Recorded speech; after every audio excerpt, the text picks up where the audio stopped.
1. Josh is Margaret's boyfriend, but I guess you could say my whole family is a little in love with him. It's hard to say who, most of all. Before he was Margaret's boyfriend, he was just Josh. He was always there. I say always, but I guess that's not true.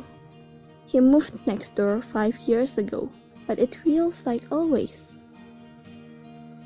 My dad loves Josh because he's a boy, and my dad is surrounded by girls. I mean it. All day long, he is surrounded by females. My dad is an ob-gyn, and he also happens to be the father of 3 daughters, so it's like girls, girls, girls all day. He also likes Josh because Josh likes comics, and he'll go fishing with him. My dad tried to take us fishing once, and I cried when my shoes got mud on them, and Margaret cried when her book got wet, and Kitty cried because Kitty was still practically a baby. Kitty loves Josh because he'll play cards with her and not get bored, or at least pretend to not get bored. They make deals with each other.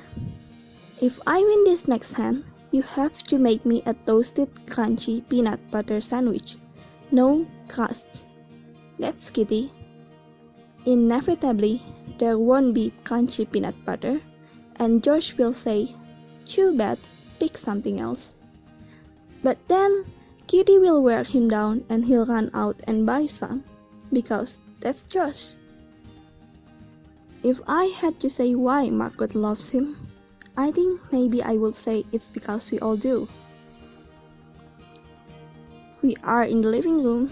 Kitty is pasting pictures of dogs to a giant piece of cardboard. There's paper and scraps all around her.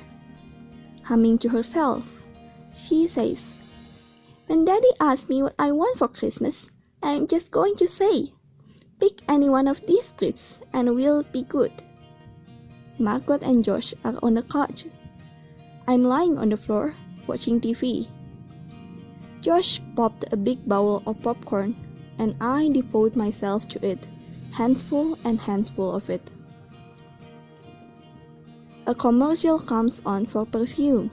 A girl is running around the streets of Paris in an orchid-colored halter dress that is thin as tissue paper. What I wouldn't give to be that girl in that tissue paper dress running around Paris in springtime. I sit up so suddenly I choke on a kernel of popcorn. Between coughs, I say, "Margaret, let's meet in Paris for my spring break."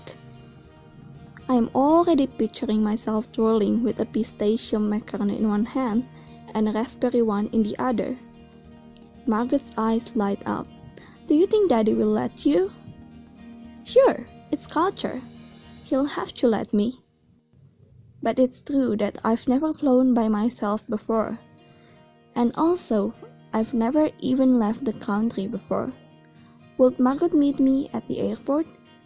Or would I have to find my own way to the hostel?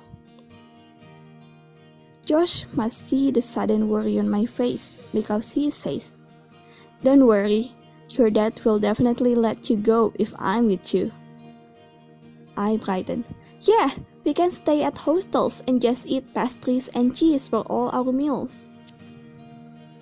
"We can go to Jim Morrison's grave," Josh throws in. "We can go to a perfumery and get our personal scents done."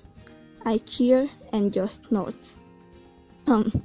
I'm pretty sure getting our scents done at the perfumery would cost the same as a week's stay at the hostel," he says. He nudges Margaret. "Your sister suffers from delusions of grandeur." "She is the fanciest of 3 of us," Margaret agrees. "What about me?" Kitty whimpers. "You?" I scoff. "You're the least fancy songle. I have to beg you to wash your feet at night, much less take a shower." Kitty's face gets pinched and red.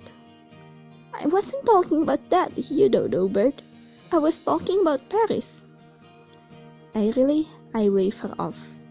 "You're too little to stay at the hostel." She crawls over to Margaret and climbs in her lap, even though she's 9, and 9 is too big to sit in people's laps. Margaret, you let me go, won't you? Maybe it could be a family vacation, Margaret says, kissing her cheek. You and Lara Jean and Daddy could all come. I frown. That's not at all the Paris trip I was imagining. Over Kitty's head, Josh mouths to me, "We'll talk later," and I give him a discreet thumbs up.